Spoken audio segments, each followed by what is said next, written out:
Hello everyone, this is the Ultimate Batmobile from the Lego Batman movie theme. It is a large vehicle, but it is not hollow. It is very dense inside. Thus, there is a whole lot to look at here, so let me dig right in. Now you can readily see that there is a lot of brick-built detail in this thing. It took me about 3 hours to put this together. I was not rushing, but I was not going as slowly as I could either. It says on the box, recommended for ages 10 to 16, and I really felt that complexity as I put this together. There are many small details that need to be aligned properly. There are many sub-assemblies that connect to yet other sub-assemblies to create larger combinations of things, and they need to be aligned carefully. There's a lot of studs on the side construction. There are a lot of Technic sub-assemblies that have to be put together with multiple pins that have to be kind of coaxed to go together at the same time. It's not for beginning Lego builders. This felt like an advanced model. It also used a lot of stickers, so if you hate those, you've been warned. The good news is that because there is so much brick-built detail here, if you choose to leave off the stickers, or at least most of them, you're not going to be missing a whole lot. Yes, they add fine texture with some of the signage and the rivets and such, but they're definitely not necessary. There's a lot of both surface texture and just overall shape to this whole thing that you put together with just the parts. They also have enough different colors, enough change of color from part to part and from angle to angle to still show you the lines without having any of those extra decorations added on. The most important feature of this set is that it splits up into multiple substantive vehicles that make sense. You've got a Batwing sort of thing back here, which just lifts straight up. We'll look at that separately. We'll look at each of these assemblies separately. Once you take that off, well, you could also, or even before, you could also just separate out the front section, which is the main part of it, the main Batmobile, if you will. But this back here is also able to kind of close up to make itself look more natural. Now I can pull these things back, pull these things back. This is a vehicle of its own. It has 4 wheels and tires and stuff that it can do. And there's one more vehicle that's hidden inside of this thing. I'm going to pull these two kind of engine covers up, slide this right on out, and that was actually Robin inside of there, who you could see inside the cabin. He slides right on out with this vehicle, which can be used as a hovercraft like this, but the intent is that you would then rotate these down to create sort of a motorcycle-like thing. So there you go. 4 separate useful vehicles out of one. The main vehicle looks almost good enough to be sold as a set just by itself. The only thing that takes away from it is the open hollow space when you remove the Robin cycle vehicle. You can see that light just shining right through behind Batman. I like the red lines that go down the sides, which are continued onto some of the other vehicles as well with the studs on the side construction. The stickers do really help with that. I like the grille at the front, uses interesting parts. They've got 4 stud shooters here to actually physically shoot with. Those fire off silver studs, and they give you some extras of those. And then they've got, pretend things that you can shoot from. These can be rotated around. It's a little bit hard, but you can make those turn. These can represent some sort of shooting thing, some sort of cannon up there, some sort of gun. These can come out on the sides to represent guns as well. And you've got the fins and you've got the boosters on the back. I like what they did with the wheels. Again, you can leave the stickers off if you want. They still look good. Just the kind of pin striping that they've set up with this thing. And you can put the boosters down if you want to. That actually takes up some of the space in the back, so it doesn't look quite as open, and it rolls perfectly fine the way that they've set up the axles. You can actually cause these things to pinch up a little bit. That's another place where you need to exercise some care, but just with standard Technic protocols of putting things together, making sure that you have looseness in axles, it'll actually run quite nicely with these semi-pneumatic real rubber tires that are of a good size, and it has a decent amount of ground clearance, so you can take this over carpet. Yes, those stickers do say recreational vehicle. Now this has the backwards X-Wing style canopy, which I think actually looks pretty good like that, and they definitely give it a good space here to fit in with the help of these bars that are connected along the sides that provide just a little bit of framing for the thing so that you don't get some awkward gaps. This just opens forward. Batman himself has to lean back quite a bit, but there's enough angle there that it doesn't look like he's entirely just staring at the sky when he's at the controls. He does have a steering wheel down in there, and that is way, way far away from his hands, unfortunately, and there's no detailed console or anything inside. Robin's bike is obviously small and fairly simple, so it's going to be the least impressive of the items here. It's nice to get those quarter round tile pieces and also the trans yellow kind of tooth pieces used on it. So some nice parts, and also this red harness piece that's used to create a little bit of a roll cage around him. It is unfortunate that his hands have to go up so far to grab onto the handlebars there. It would have been nicer to have a lower placement for that. And it's got the exhaust pipes on the back, which are angled up. Nothing that you can actually do with this other than just drive it around. It doesn't have anything that shoots off. However, I do very much like the transformation to this form, because this seems like a better way to actually use this vehicle. Use it as a hovercraft, use it as a speeder, something that could actually, fly around a little bit. You can just imagine it leaning in turns, and especially with how excited he looks, it just looks like this is what he would prefer to do as opposed to riding it more as a bike. Now this winged vehicle to me is absolutely perfect. This definitely could have been sold as its own thing. I love everything about this. I feel like they did nothing with this wrong.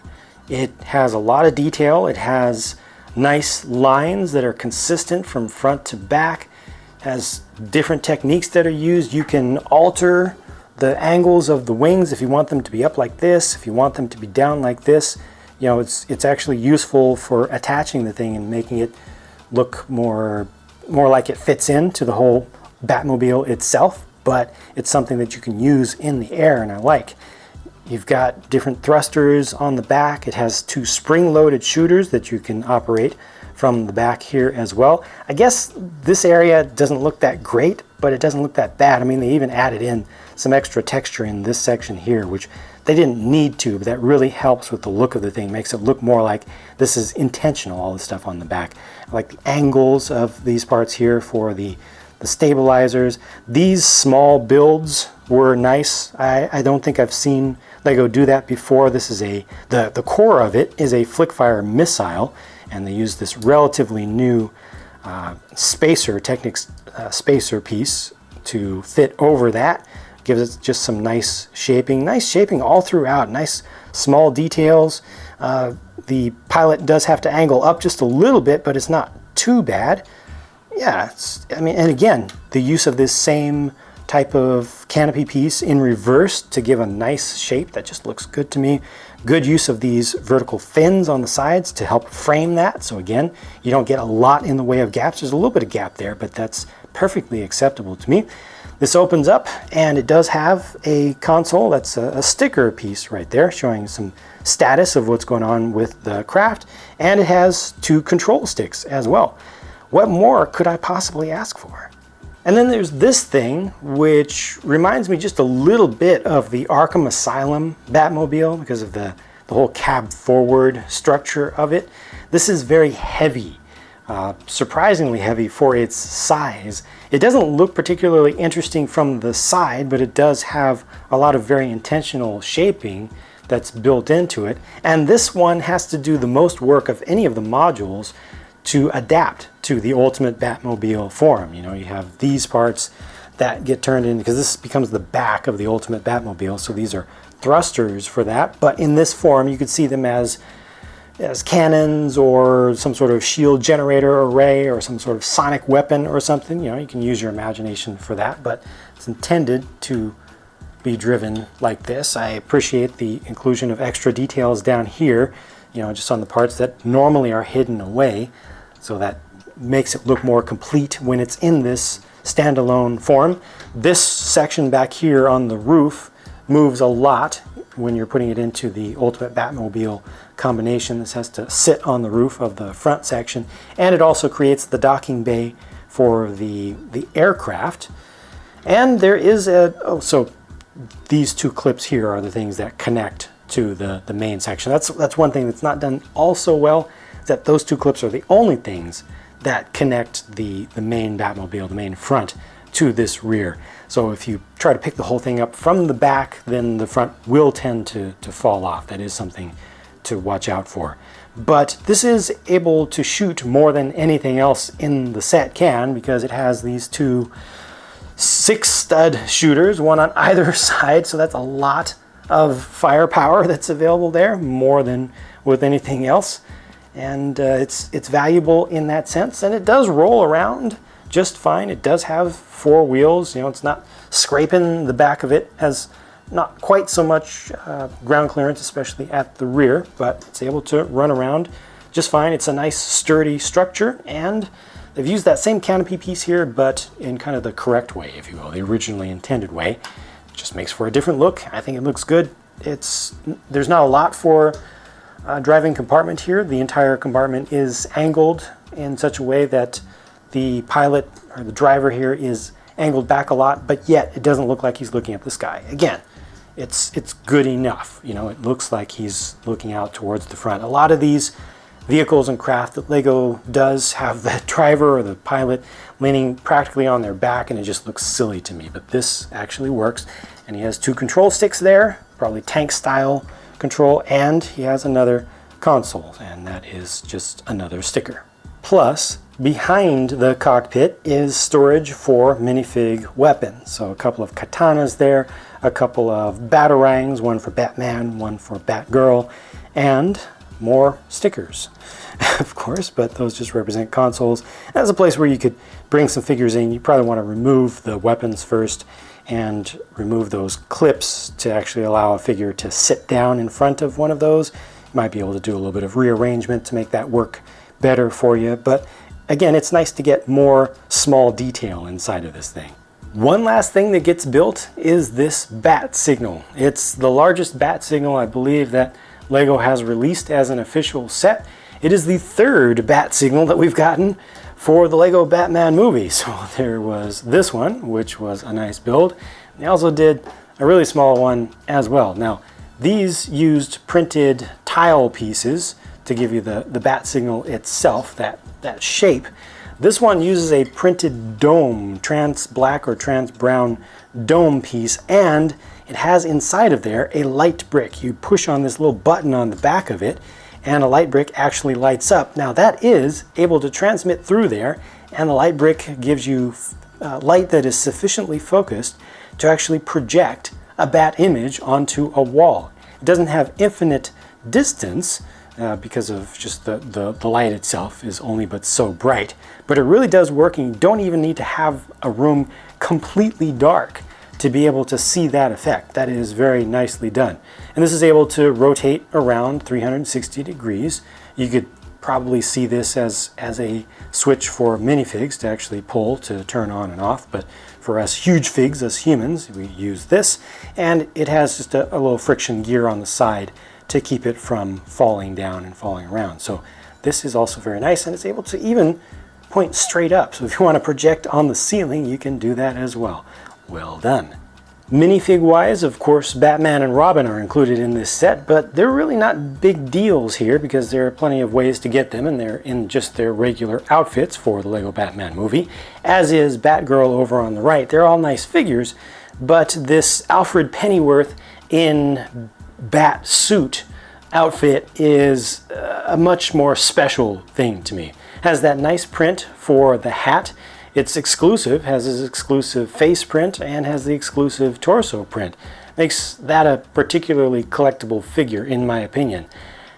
My favorite, that is my favorite out of all 3 of these, but I also very much appreciate the side printing on the legs and the arms for Batgirl, and also the dual molded legs and dual molded arms for Robin. So really, Batman is the least interesting thing here to me personally. Of course, Batgirl gets her ponytail that is attached to the back of the outfit. She has her alternate face. No alternate face for Alfred because he has to always show his head, the back of his head. Good alternate face for Robin. Pretty plain one for Batman there. This is a new style cape. This is a new style cape in terms of the soft material, but these are the older style that are more crinkly and you can't just flip them up without causing damage. So with those removed, you can see the rest of the back prints for the torsos, which are pretty good. And I want to especially call out the small little freckled dots on the sides of Robin. Just very, very tiny details that are nice to get in there, that add a lot of texture, even though it's small and subtle. And here are the normal faces without any pieces of headgear obscuring them. I've really been looking forward to Polka Dot Man. I think he's going to prove to be a particularly popular figure. And I'm happy that they included the stand for him as well. That's a new piece for Lego. It's a 4x4 by 1/3 modified tile piece with 2 studs in the center. And it's an exclusive print for this set, specifically to go with Polka Dot Man himself. The print actually extends beneath the feet. Here's a closer look at just the figure as well as the Wicked Witch. Why is the Wicked Witch included in a Batman set? Because it's from the Lego Batman movie, which is spun off from the Lego movie.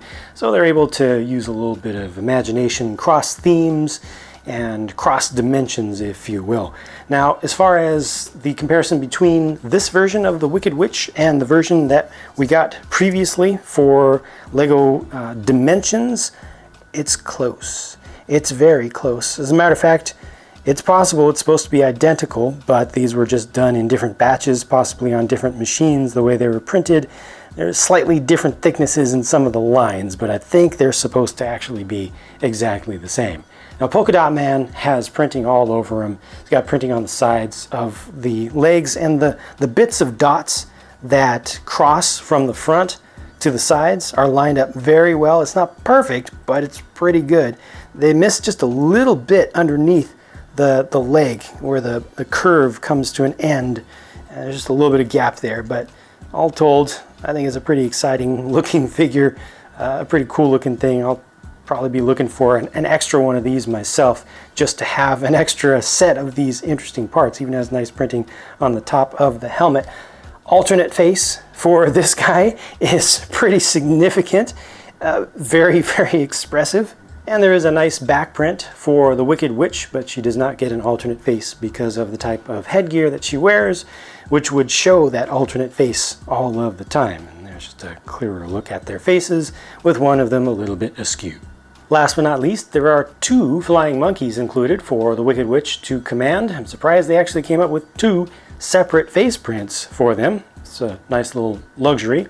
Dual molded heads to get the 2 major colors there. Dual molded arms as well, with printing on the sides of those arms. The colors, the major colors there, are sand blue and the lighter than medium blue color that I tend to call baby blue or powder blue. It's a bright light royal blue or something like that. Not medium blue, it's lighter than that. The Minotaur style legs done in sand blue with printing on the front. They got the tails there, which are reversible, but if you reverse them with the wings on, they tend to get in the way. Now those are soft pieces, so they can bend a little bit. I'm going to take some of this stuff off. And there's the back printing for the torsos. No alternate faces for these heads because they are molded all together as one piece. It's not over a regular minifig head underneath. These are so much better looking than the buildable one they did for Lego Dimensions, but it does give me a good amount of extra respect for the build of that original one because the proportions are really good, and if you kind of blur your eyes, you can really see what they were going for. Given that it's made of bricks, that was actually a very good effort. Final analysis, I think this is a fantastic set. If you want a challenging build, a lot of playability with the finished product, and you're willing to look at things in a silly way. I really feel this is one of the most serious, silly sets that Lego has ever made, and it's well done. So that's it for my look at this set, and now it is your turn, as always, to share what you think about it with myself and the rest of the viewers by leaving a comment down below with your honest opinions, including if you like this, if you dislike this, or if you have kind of a list of your favorite and least favorite things. I appreciate your time, thank you for watching, and I'll be talking to you again soon.